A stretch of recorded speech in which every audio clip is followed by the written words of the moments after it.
Hai, selamat pagi anak-anak ibu, apa kabar?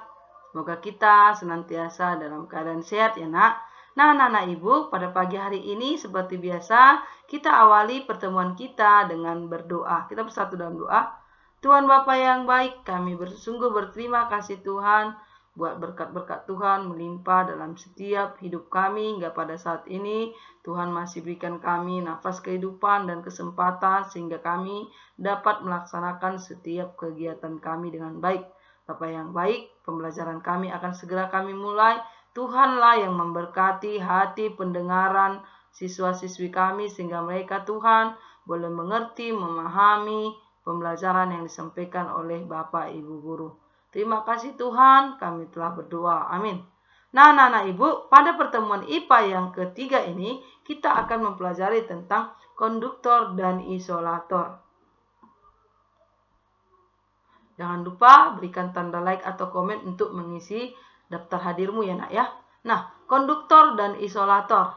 Nah, kita lihat apa itu konduktor dan isolator nanti ya nak ya.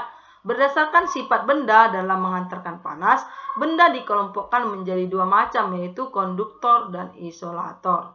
Nah, sekarang yang pertama konduktor ya nak ya. Nah, konduktor panas. Nah, konduktor panas adalah bahan yang dapat mengantarkan panas dengan baik, nah ya. Nah, bahan ini jika terkena panas pada salah satu bagian, maka panas akan diteruskan pada bagian lain. Contoh benda-benda konduktor panas antara lain besi, baja, aluminium, teflon, dan tembaga. Ya. Nah, jenis logam yang paling sering digunakan untuk membuat alat-alat dapur antara lain besi, aluminium, dan tembaga. Ya. Kemudian yang kedua, isolator panas. Ya. Isolator panas adalah bahan yang tidak dapat mengantar panas dengan baik. Ya.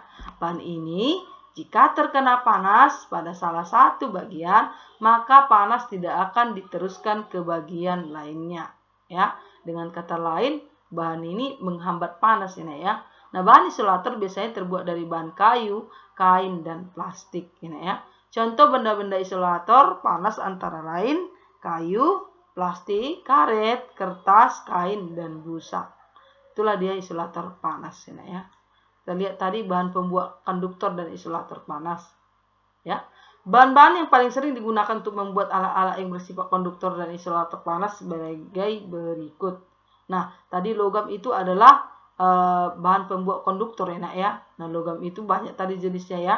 Ada besi, apalagi aluminium, tembaga, dan lain sebagainya. Nah, ada berbagai jenis logam. Logam yang paling banyak digunakan untuk membuat alat-alat tersebut yakni besi, aluminium, dan tembaga. Logam merupakan pengantar panas yang baik atau konduktor panas ya. Buktinya apa? Lihat nak, pada siang hari kalau yang panas, kalau kalian di bawah tiang bendera yang terbuat dari besi ya, kamu pegang bagaimana? Panas ya. Karena dia adalah konduktor panas atau pengantar panas yang baik. Ketika dia mendapat panas, maka dia akan mengantarkan panas dengan baik. Itulah alasannya mengapa peralatan rumah tangga banyak menggunakan konduktor panas agar memasak dengan baik. Contohnya apa? Panci, kuali, ya, dan lain sebagainya. Wajan, ya. Kemudian kita lihat yang kedua bahan isolator ya. Kaca. Kaca merupakan isolator panas ya karena tidak dapat mengantar panas. Tapi ada beberapa kaca yang merek Pirek dia ya. Kalau kita nanti pergi ke lab itu ya. Kalau di lab itu seperti ibu pada waktu mahasiswa ada beberapa jenis kaca yang dia pengantar panas. Jadi ketika kita memasak air panas bisa kita gunakan untuk memasak di atas api ya. Itu biasanya kaca khusus ya tanah api itu namanya Pirek. Tapi umumnya ya kaca yang biasa itu termasuk isolator panas ya. Nah, kayu. Berbagai gagang sudip terbuat dari kayu ya. Dengan hal tersebut panas dari minyak goreng tidak menjalar ke tangan kita.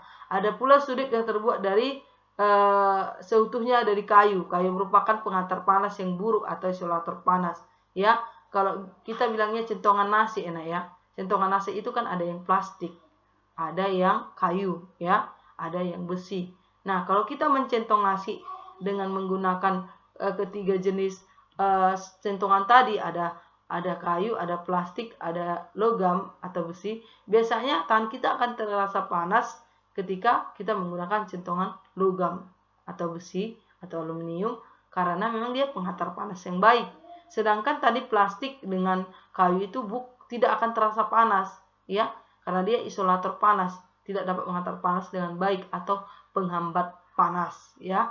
Sama kemudian yang keempat, kain ya atau serbet digunakan untuk memegang pegangan panci yang panas.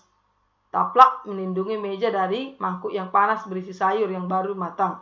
Serbet dan taplak meja terbuat dari kain yang dapat menahan panas. Kain merupakan penghantar panas yang buruk atau isolator panas. Nah, kain itu kan, Nak, kalau kita mengangkat wajan, ya, kalau tidak ada pegangannya berupa plastik, kita mengangkat wajan atau kuali, pasti menggunakan kain atau serbet. Kenapa? Untuk menghambat panas.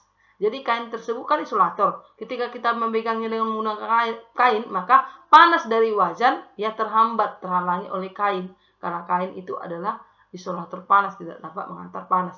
Biasanya penggunaan isolator dan konduktor ini pada peralatan itu sama ya, Nak, ya, artinya berdampingan gitu. Misalnya tadi Ibu katakan itu sendok penggorengan, ya, ujungnya itu kan sendoknya itu terbuat dari logam, ya, dapat menghantar panas dengan baik. Kalau itu dibuat dari plastik kan akan meleleh, kan, ya. Kemudian pegangannya agar tangan kita tidak kepanasan atau terbakar pada saat menggoreng, biasanya terbuat dari bahan-bahan isolator berupa kayu atau plastik, ya. Nah, itu dia. Kemudian yang kelima, plastik, ya. Banyak benda yang terbuat dari plastik untuk menahan panas. Ya, misalnya tatakan gelas dan pegangan panci merupakan contoh benda-benda yang terbuat dari plastik yang tahan panas. Nah, plastik merupakan penghantar panas yang buruk. Ya.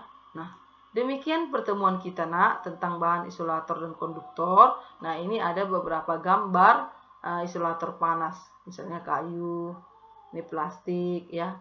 Ini kain, ini kaca, dan lain sebagainya, Nak, ya. Nanti kita akan membahas selanjutnya mengenai benda-benda di sekitar kita yang berhubungan dengan isolator dan konduktor dan pemanfaatan isolator dan konduktor dalam kehidupan sehari-hari. Nah, di sini ada tugas, ya. Yang pertama, apa yang dimaksud dengan konduktor panas? Yang kedua, apa yang dimaksud dengan isolator panas? 3, tuliskan 4 contoh konduktor dan isolator panas. Yang kelima, mengapa banyak benda yang terbuat dari bahan plastik? Yang kelima, tuliskan jenis logam yang paling sering digunakan untuk membuat alat-alat dapur. Nah, demikian pertemuan kita, Nak. Kerjakan tugasnya dan jangan lupa dikumpulkan. Jangan lupa memberi tanggal dan pertemuan pada tugasnya. Biar Ibu tahu tugas berapa nanti kamu yang tidak selesai atau ketinggalan, ya, untuk mempermudah melihatnya. Terima kasih atas perhatian anak-anak Ibu sekalian. Sampai bertemu pada pembelajaran berikutnya dan Ibu ucapkan terima kasih. Tetap semangat belajar, jaga kesehatan, dan salam sejahtera buat kita.